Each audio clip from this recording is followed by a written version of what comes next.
हमारे पर जो अविश्वास लगाए हुए हमारे सारे समिति को मैं अपने तरफ से मैं धन्यवाद देती हूँ। पूरा मरवन प्रखंड के जनता को मैं तहे दिले से धन्यवाद देती हूँ। मरवन हमारे साथ है, मरवन प्रखंड के पूरे जनता। मरवन प्रखंड जिंदाबाद, आरजेडी बाद जिंदाबाद, लालू यादव जिंदाबाद। क्या करना है जिंदाबाद,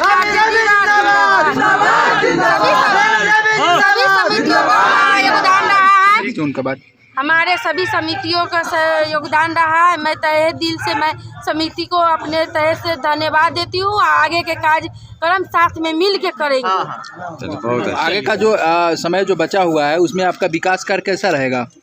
पूरे हमारे मरवन विकास कर को हम तहे दिल से अपने पूरा सबको बढ़िया से लेके चलेंगे और विकास मरवन प्रखंड के आगे बढ़ाएंगे। इस जीत की खुशी किनको देते हैं आप? हमारे पूरे पंचायत समिति के सदस्य को, पूरे मरवन प्रखंड को, जनता को तहे दिल से मैं धन्यवाद देती हूँ। धन्यवाद। खंड के सभी जनता को धन्यवाद। यह जीत पूरे 85% की जीत है। यह मरवन ब्लॉक की 85% आज खुश है। कुछ लोग ही नाराज है, उनके नाराज होने में भी खुशी है हमें।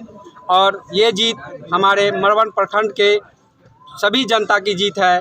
और इसमें बहुत बड़े बड़े लोग राजनीति से ऊपर से आए हुए लोग भी बहुत टांग खींचने में मदद मिला है। ठीक है, और जो टांग खींचते हैं वो हमेशा हार ही जाते हैं। वो जिनका विरोध करते हैं वो जीत जाते हैं। तो इसलिए उन लोग को भी सबक मिला है, सीख ले कि किसी को कमज़ोर नहीं समझना चाहिए और आगे से राजनीति में अपने राजनीति में दिमाग दौड़ाएं, आगे अच्छा रहेगा। बस। क्या परिचय? मेरा नाम सौरभ कुमार, जनता सेवक, प्रतिनिधि समिति सदस्य भटौना। उप प्रमुख पर अविश्वास प्रस्ताव पर चर्चा हेतु विशेष बैठक का आयोजन किया गया था। इसमें कुल 12 सदस्य उपस्थित हुए थे। नियमानुसार जो बैठक में उपस्थित सदस्य थे उसमें से श्रीमती नीलू देवी को बैठक की अध्यक्षता करने के लिए अर्थात पीठासीन पदाधिकारी के पद के लिए चुना गया। और निर्वाचन आयोग की नियमावली कहती है कि बहुमत से अधिक अगर व्यक्ति उपस्थित होते हैं तो बहस के बाद उस पर मत विभाजन कराया जाएगा, अर्थात वोटिंग कराई जाएगी। निर्वाचन आयोग के दिए गए नमूना बैलेट पेपर के अनुसार ही वोटिंग की प्रक्रिया अपनाई गई, जिसमें 12 लोगों ने मतदान में हिस्सा लिया, जिसमें वर्तमान में लाए गए अविश्वास प्रस्ताव के पक्ष में 9 और उनके अविश्वास प्रस्ताव के विपक्ष में 1 और अवैध 2 मत पड़े। दोनों ही संयोगवश प्रमुख और उप प्रमुख दोनों ही पदों पर समान ही मतदान हुआ। इस प्रकार बहुमत से यह आंकड़ा नीचे 9 पर रह जाता है।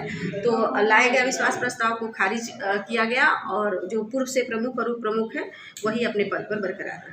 पक्षपात का में आरोप लगाया जा रहा है। एक पक्ष के द्वारा कहा जा रहा है कि बैलेट में जिस तरह से निर्वाचन की प्रक्रिया पूरी की गई है वो अवैध रूप से किया गया है। इस पर क्या कहेंगे? निर्वाचन की पूरी प्रक्रिया जो है वो पूरी पारदर्शिता के साथ पूरी की गई है। पूरी प्रक्रिया की वीडियोग्राफी कराई गई है। जिला पदाधिकारी द्वारा नियुक्त जो जिला पदाधिकारी के प्रतिनिधि थे उनके उपस्थिति में कराई गई है। साथ ही जो सदस्य अविश्वास प्रस्ताव लाए थे उनके मध्य से ही श्रीमती नीलू देवी को पीठासीन पदाधिकारी चुना गया और सब कुछ की वीडियोग्राफी कराई गई है। इसलिए ये सारे आरोप गलत हैं।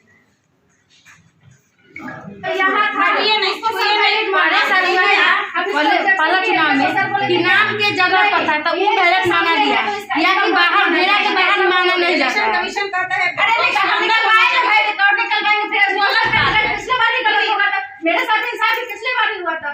जब ये सही है तो वो फिर सही गलत कैसे हो? नहीं, इलेक्शन कमीशन स्पष्ट करता है वो गलत कैसे हो? कोई एक तो गलत है, कोई एक गलत है या तो ये गलत है या वो गलत है। कि दोनों में से कोई एक गलत ना तो फिर 2 साल जो आप लोग पद पे बैठाई है वो गलत तरीके से बैठाई है, उसको चैलेंज कीजिए कोर्ट में। ये बात तो लिखा ही है ना, नियमावली में स्पष्ट लिखा है। कोर्ट में 4-5 वोट, हाँ 4-5 वोट उस पे गलत, 4-5 वोट नहीं था, 1 वोट था। जो भी था बगल में था, नीला की घेरा के बगल में था, घेरा के बाहर है वो उसका बाहर था। मैं ठीक है, आपसे बाहर था। नियमावली स्पष्ट लिखा है ना कि आपको नियमावली उस समय भी था ना भाई, उसको हम ऑब्जेक्शन किए ना वहां पे। उस सही से मान ये सारे प्रक्रिया का वीडियोग्राफी है। कैसे मान? 1 मिनट सुनिए, सारी प्रक्रिया की वीडियोग्राफी है। उस समय उसमें चले माने हम ये जान रहे हैं। हम अभी इसी वक्त सील कर लेंगे। हमको कोर्ट बुलाएगी, लेकर हम जाएंगे कोर्ट में पहुंचेंगे। जिंदाबाद जिंदाबाद जिंदाबाद जिंदाबाद जिंदाबाद जिंदाबाद जिंदाबाद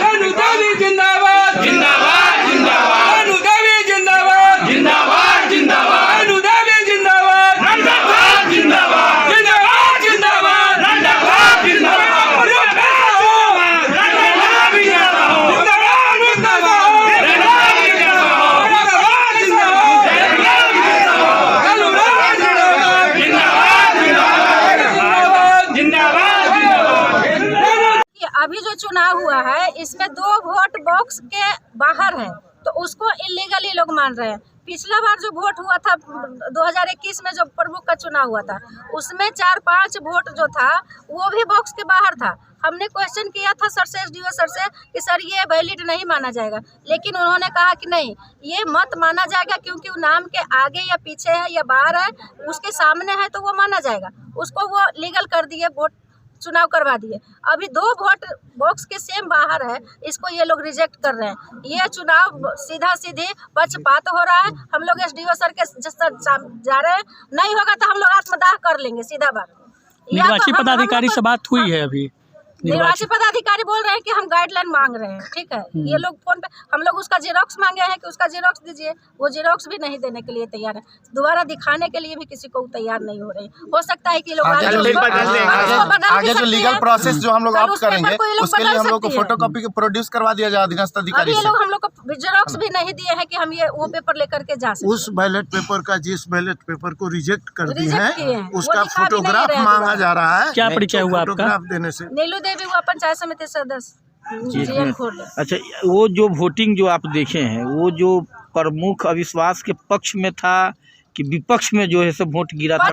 हटाए जाने के पक्ष में, हटाए जाने के पक्ष, हटाए जाने के पक्ष में। यानी पिछला बार 4-5 वोट सेम प्रक्रिया, जब चुनाव आयोग का जो प्रक्रिया है इलेक्शन का, जब सेम ही है तो दोनों में से कोई एक तो गलत है, या तो वो गलत है या ये गलत है।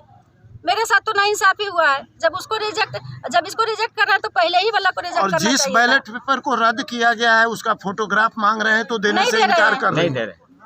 इसका मतलब उसमें कुछ हम लोग को इंसाफ चाहिए, या तो दोनों में से कोई एक आप बताइए कि दोनों में से सही कौन है। जाइएगा एसडीओ सर के पास जाएंगे ना, पहले उनसे पूछेंगे कि वो हमारे साथ पिछले चुनाव में ऐसा क्यों किए थे, या तो ये अगर सही है तो इसको सही मानिए, नहीं तो उसको सही मानिए। इंसाफ नहीं मिलने पर आगे का क्या रणनीति होगी? आत्मदाह करेंगे, गरीब को सताया जाएगा तो इलेक्शन का जो रूल है वो ना गरीब अमीर का है, ना बड़े छोटे का है, सबके लिए बराबर है ना। तो हम भी तो आम जनता ही है, हम लोग वोटर ही है, हम लोग फिर इस चुनाव फिर विश्वास किसको रह जाएगा, पहले ये बताइए।